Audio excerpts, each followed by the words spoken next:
আবারও স্বাগত জানাই অপি রান্নাঘরে। আজ আমি আপনাদের জন্য দারুণ একটা মিষ্টি রেসিপি নিয়ে এসেছি। আজ আমি আপনাদের করে দেখাবো মেরাং কুকিজ। বিশেষ করে বাচ্চাদের কিন্তু খুবই প্রিয় এই কুকিজটি। শুধু বাচ্চারা নয়, যারা মিষ্টি খেতে পছন্দ করেন তাদের জন্য কিন্তু হতে চলেছে দারুণ একটা রেসিপি। এমন একটি মিষ্টি যে মুখে দিলে মিলিয়ে যায়। আমি জানি না আপনারা হাওয়াই মিঠা চিনেন কিনা? আমার কাছে তো এক্কেবারেই হাওয়াই মিঠার মতো লাগে। দারুণ এই মজার রেসিপিটি আজ আমি আপনাদের করে দেখাবো। তাহলে চলুন দেখে নেওয়া যাক মেরাং কুকিজ রেসিপি।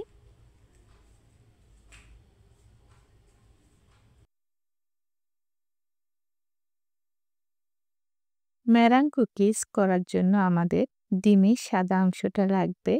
এখানে আমি ২ টি ডিম নিয়েছি। এখন একটা ডিম আমি ভেঙে নিচ্ছি।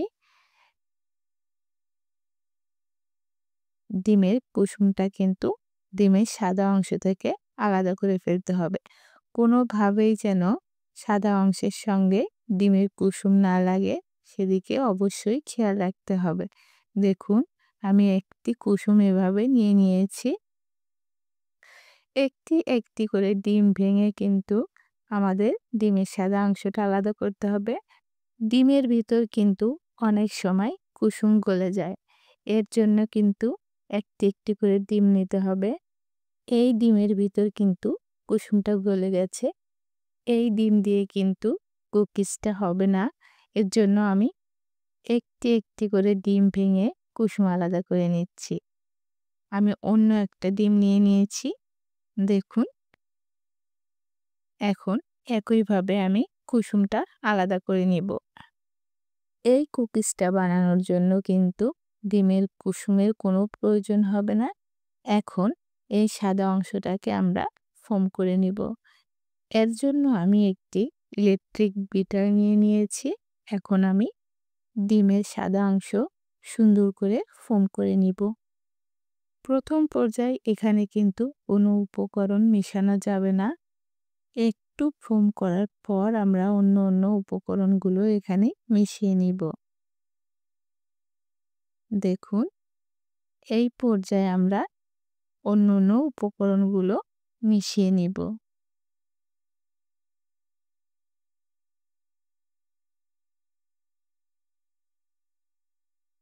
আমি এখানে ১ কাপ চিনি ব্লেন্ডারে গুঁড়ি করে নিয়েছি। তারপর একটু চেলে নিয়েছি। চিনিটাকে কিন্তু গুঁড়ি করার পর একটু চেলে নিতে হবে। না হলে কিন্তু যদি দলা পেকে থাকে তাহলে নজরে দিয়ে কুকিজ সুন্দর করে ডিজাইন করতে পারবো না। এখন একেবারেই আমি সব চিনিগুলো দিয়ে দিব না। এভাবে একটু একটু করে চিনি দিব আর ফোম তৈরি করতে থাকবো। একবারে কিন্তু সব চিনি দেওয়া যাবে না। এভাবে দিব আর ফোম করতে থাকবো। এভাবে বেশ কিছুক্ষণ ধরে আমরা চিনি দিব আর ফোম করব। ফোমটা কিন্তু এই পর্যায়ে বেশ ঘন হয়ে আসছে। আপনারা কিন্তু দেখেই বুঝতে পারছেন।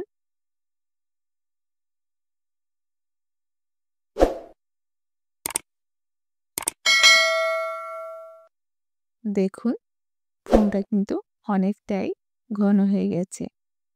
এই পর্যায়ে আমি এখানে দিয়ে দিব একটু হলুদ ফুড কালার। খুবই সামান্য দিব। ২ ফোঁটা ফুড কালার দিয়ে আমি আবারও বিট করে নিব। আপনারা কিন্তু কালার ছাড়াও সুন্দরভাবে মেরাং কুকিজটি করে নিতে পারবেন। এখানে আমি দিয়ে দিচ্ছি 1/2 চা চামচ ভিনেগার। আপনাদের কাছে যদি ভিনেগার না থাকে, আপনারা 1/2 চা চামচ লেবুর রস এখানে দিয়ে দিবেন।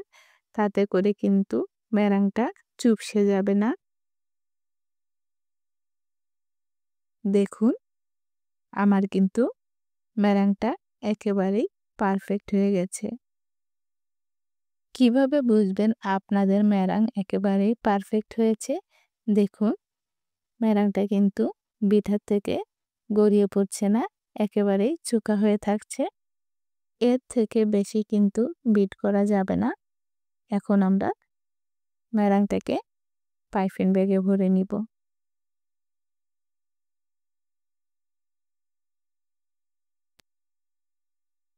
কুকিজ তৈরি করার জন্য আমি এখানে একটা পাইপিং ব্যাগ নিয়েছি। দেখুন, এখন এই পাইপিং ব্যাগের মাথাটা কাঁচি দিয়ে একটু কেটে নিব।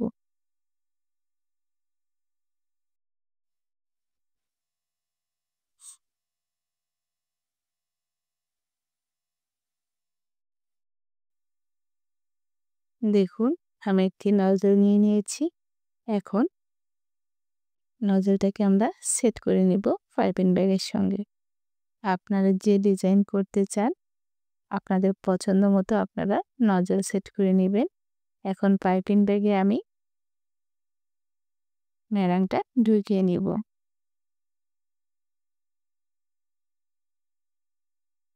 এভাবে আমি ডিমের মেরাংটা পাইপিং ব্যাগে ঢুকিয়ে নিচ্ছি।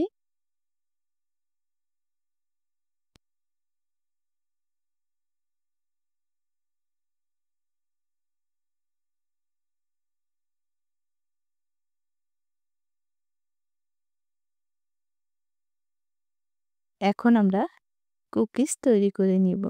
এর জন্য আমি একটা স্টিলের প্লেট নিয়ে নিয়েছি। একটা কাগজে আমি তেল মাখিয়ে নিয়েছি। এখন এই কাগজের উপর আমি আমার পছন্দ মতো ডিজাইন করে কুকিজ তৈরি করে নিচ্ছি। আপনারাও কিন্তু আপনাদের পছন্দ মতো ডিজাইন করে কুকিজগুলো তৈরি করে নিতে পারেন। আমি গোলাপের মতো কুকিজগুলো করে নিচ্ছি। দেখুন, আমি অন্য একটা প্লেটেও কুকিজগুলো করে নিচ্ছি। এবার আমি একটি অন্যভাবে ডিজাইন করে কুকিজগুলো করে নিচ্ছি। আমি একই রকমভাবে সব কুকিজ করব না। এক এক প্লেটে এক এক রকমের ডিজাইন করে আমি কুকিজগুলো করে নিব। মেরাংটা যদি পারফেক্ট হয় কুকিজটাও কিন্তু পারফেক্ট হয়। আপনাদের মেরাংটা যদি পারফেক্ট না হয় তাহলে কিন্তু কুকিজও ভালো হবে না। আমি অন্য আরেকটা প্লেট নিয়ে নিয়েছি। এখানে কিন্তু অনেকটাই মেরাং আছে। আমার প্লেটগুলো ছোট, তাই আমি একবারেই সবগুলো দিতে পারছি না। আমার কিন্তু বারবার করে প্লেট বদলিয়ে কুকিজগুলো করে নিতে হয়েছে। আপনাদের বড় প্লেট থাকলে আপনারা প্লেটে না হলে বড় ট্রেতে করে কিন্তু কুকিজগুলো সুন্দরভাবে করে নিতে পারবেন। চুলায় আমি একটি রাইস কুকারের পাতিল বসিয়ে দিয়েছি, ভিতরে একটা স্ট্যান্ড দিয়ে দিয়েছি। এখন এই কুকিজগুলো স্ট্যান্ডের উপর বসিয়ে একেবারেই লো আঁচে ঢাকনা দিয়ে 1 থেকে 1.5 ঘন্টা পর্যন্ত আমরা কুকিজটা রান্না করে নিব।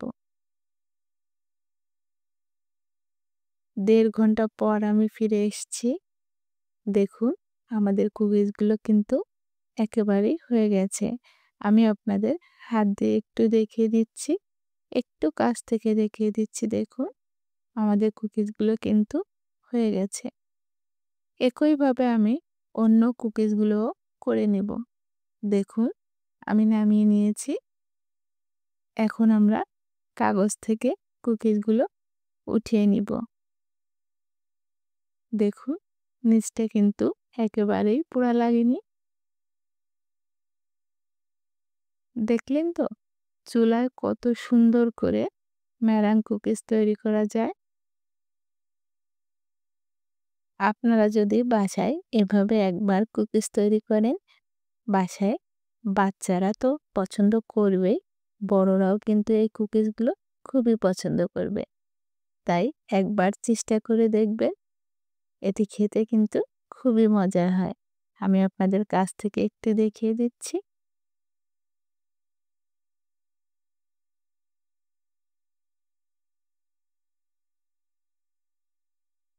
আমি অন্য কুকিজগুলোও নামিয়ে নিয়েছি। দেখুন, আমি বিভিন্ন রকম করে কুকিজগুলো করে নিয়েছি। আপনারা আপনাদের পছন্দ মতো করে ডিজাইন করে নেবেন।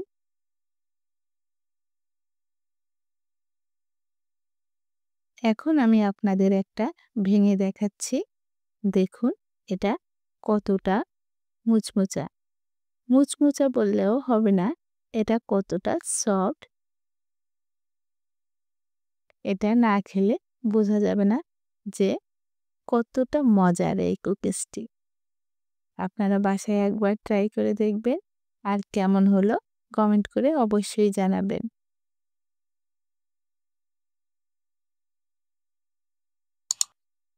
আমি অন্য কুকিজগুলোও একইভাবে নামিয়ে নিয়েছি। দেখুন, আজ তাহলে এখানেই বিদায় নিচ্ছি। সবাই ভালো থাকবেন, সুস্থ থাকবেন। ধন্যবাদ।